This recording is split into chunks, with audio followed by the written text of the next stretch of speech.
அங்குசம் நேயர்களுக்கு வணக்கம். நான் தான் உங்க விஜய் டிகே பேசுறேன். இன்னைக்கு நம்ம எந்த படத்தை பத்தி பேச போறோம் அப்படின்னா, நம்ம மக்களால செல்லமா அழைக்கப்படுற குட்டி பகவதி. இது என் ஊரு சார்.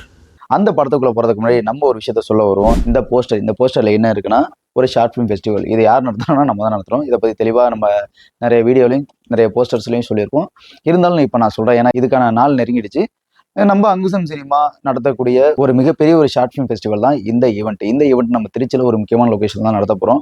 இந்த ஷார்ட் ஃபிலிம் ஃபெஸ்டிவலோட பிரைஸ் மணி பார்த்தீங்கன்னா கேஷ் பிரைஸ் 1 lakh rupees. இதுக்கான டாபிக் ட்ரக்ஸ் 360. எதுக்காக இந்த டாபிக் வச்சிருக்கோன்னா, ட்ரக்ஸை யாரோட பறவையில யார் எப்படி பார்க்குறாங்க அப்படின்றத 1 நிமிஷத்துலேருந்து 8 நிமிஷத்துக்குள்ள நீங்கள் கொடுத்தாலும் இதுக்கான ரூல்ஸ் அண்ட் ரெகுலேஷன் நாங்கள் ஆல்ரெடி கொடுத்துருக்கோம். இருந்தாலும் நீங்கள் இந்த பேஜை ஃபாலோ பண்ணி, இல்லைனா இந்த போஸ்டரில் ஒரு QR கோட் கொடுத்துருப்போம். அந்த QR கோடை ஸ்கேன் பண்ணிங்கன்னா உங்களுக்கு ரிஜிஸ்ட்ரேஷன் லிங்க் வரும். அந்த ரிஜிஸ்ட்ரேஷன் லிங்க்ல ஓப்பன் பண்ணி டர்ம்ஸ் அண்ட் கண்டிஷனில் இதில் ரூல்ஸ் அண்ட் ரெகுலேஷன் எல்லாமே இருக்கும். நீங்கள் அதை ஃபாலோ பண்ணி நீங்கள் ரிஜிஸ்டர் பண்ணுங்க. இதுக்கான ரெஜிஸ்ட்ரேஷன் போயிட்டு இருக்குது.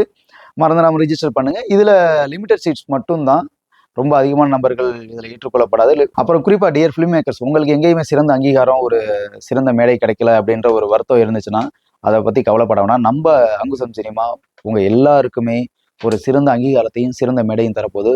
மறந்துடாம இங்க வந்து உங்களோட ஸ்டோரியை ப்ரூவ் பண்ணுங்க. நீங்க ஒரு ஃபிலிம் மேக்கர் அப்படிங்கிற ஒரு விஷயத்த தெளிவா ப்ரூவ் பண்ணுங்க. இப்ப நம்ம படத்துக்குள்ள வருவோம். நம்ம குட்டி பகவதி, அடுத்த இளைய தளபதி, மக்களால் செல்லமா அழைக்கப்புறம் நம்ம சிவகார்த்திகேயன். என்னடா இப்பெல்லாம் சொல்றேன்னு பாக்குறீங்களா? இப்பெல்லாம் நம்ம மக்கள் எல்லாமே சோசியல் மீடியால அப்படி இப்படின்னு ஒரு பக்கம் ஹைப் ஏத்தி பயங்கரமா பேசிட்டேன். நம்ம மக்களுக்கு சொல்லவா வேணும்? ஒரு விஷயம் கிடைச்சா போதும், இங்கிட்டுங்க வாங்கி, அப்புறம் அந்த பக்கம் 4ங்க வாங்கி, இங்கிட்ட 3ங்க வாங்கி, அந்த கதையா தான் போயிட்டு இருக்கு. ஆனா இதுல சிவகார்த்திகேயன் தெளிவா சொல்றாரு அந்த ஆடியோ லான்ச்ல, அவரு தான் இளைய தளபதி, நான் என்னைக்குமே மக்களோட சிவகார்த்திகேயன் தான் அப்படின்ற மாதிரி சொல்லியிருப்பாரு. என்னைக்குமே நான் அவரோட இடத்துக்கு ஆசைப்படல அப்படின்ற மாதிரி சொல்லியிருப்பாரு.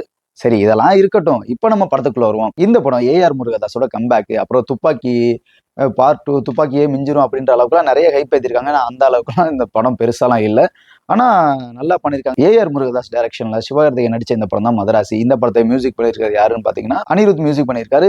சிவகார்த்திகேயன் பேரா ருக்மணி நடிச்சிருக்காங்க. அப்புறம் குறிப்பா வில்லன் யாருன்னா துப்பாக்கி வில்லன் வித்யுத்தும், அப்புறம் சார்பட்டா பரம்பரை நம்ம டான்சிங் ரோஸும் இருக்காங்க. இதெல்லாம் ஒரு பக்கம் இருக்க. NIA ஆஃபீஸரா பிஜு மேனனா, அப்புறம் அவருக்கு பையனா இன்னொரு NIA ஆஃபீஸரா விக்ராந்த் இருக்காங்க. இந்த 2 கேரக்டரும் எதுக்கு இருக்குன்னே தெரியல. போக போக சொல்லுவோம் படத்துல.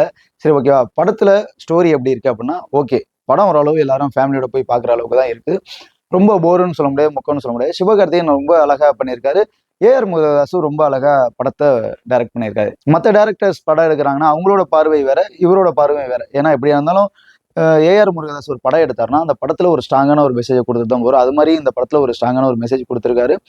இருந்தாலும் சிவகார்த்திகேயன் ஆரம்பத்துல காமெடியான இருந்தா, அப்புறம் ஹீரோவா உள்ள வந்து அதுக்கப்புறமா ஆக்ஷன் ஹீரோவா முயற்சி பண்ணி இப்ப இந்த படத்துல ஒரு பர்ஃபெக்டா ஒரு ஆக்ஷன் ஹீரோவா மாறிட்டாரு. சிவகார்த்திகேயனுக்கு ஒரு அமரனுக்கு அப்புறம் ஒரு சூப்பரான ஒரு ஆக்ஷன் ஹீரோ படம்னா இந்த படம்னே சொல்லலாம். ஏன்னா ஒரு மென்டலா அஃபெக்ட் ஆன ஒரு பர்சன் ரொம்பவும் அக்ரெசிவா மாறினா அதோட விளைவுகள் என்ன? நமக்கு பிடிச்சவங்களுக்கு ஒரு விஷயம் ஆயிடுச்சு, அந்த விஷயத்தினால அவங்களுக்கு எதுவும் ஆயிடக்கூடாது, அவங்களை காப்பாற்றணும் அப்படின்றதுனால ஒரு அக்ரெசிவா ஆகி ஒரு வெறித்தனமா ஒரு செயலை செஞ்சு அந்த செயல் மூலியமா வில்லன்கள்லாம் கொள்ளுவாரு. அதுதான் இந்த படம். இந்த படத்தோட ஓப்பனிங்ல பாத்தீங்கன்னா பிஜு மேனன் NIA ஆஃபீஸர் காட்டுவாங்க. அதுக்கப்புறம் ஒரு மிகப்பெரிய ஒரு சிண்டிகேட் கும்பல் இந்தியாவுக்குள்ள, அதாவது தமிழ்நாட்டுக்குள்ள ஒரு கன் கலாச்சாரம். அதாவது எப்படின்னா, நம்ம தமிழ்நாட்டுல பார்த்தோம்னா அடிச்சுக்கிட்டா அங்கங்க ரவுடிங்கெல்லாம் என்ன பண்ணுவாங்க? அடிப்பாங்க, வெட்டுவாங்க, குத்துவாங்க. இது மட்டும் தான் நடக்கும். துப்பாக்கி வச்சு சுட்டுக்க மாட்டாங்க. அப்படி தமிழ்நாட்டுக்குள்ள துப்பாக்கியை கொண்டு வந்து தமிழ்நாட்டோட அமைதியை ஒழிக்கணும் அப்படின்ற ஒரு மிகப்பெரிய ஒரு மாஃபியா கும்பல் சிண்டிகேட் பிளான் பண்ணி உள்ள கொண்டு வருவாங்க கன்னை. அதை தடுக்கிறதுக்கு ஆரம்பத்துல இருந்து இவர் பிஜு மேனன் ஒரு நேர்மையான ஒரு NIA அதிகாரியா முயற்சி பண்ணுவாரு. அந்த படம் கடைசி வரைக்கும் முயற்சி பண்ணிட்டு தான் இருப்பாரு. ஆனா கடைசி வரைக்கும் அவரு தடுக்க மாட்டாரு. இந்த மென்டலி டிசார்டரா இருக்க மிஸ்டர் சிவகார்த்திகேயன் தான் இந்த படத்துல ரகு அப்படின்ற ஒரு கேரக்டர். அவரு தான் இந்த இது எல்லாத்தையுமே கண்டுபிடிச்சு சரி பண்ணுவார். அவரும் எதுக்காக சரி பண்ணுவாரு? தன்னோட காதலியான ருக்மணியை கடத்திட்டு போயிடுவாங்க, அவளை காப்பாற்றணுங்கிறதுக்காக. அவளை அடிச்சுட்டாங்க, டார்ச்சர் பண்ணிட்டாங்கன்ட்டு பதிலுக்கு ரொம்ப ஒரு அக்ரெசிவா மாறி எல்லாத்தையும் போட்டு தள்ளிடுவாரு.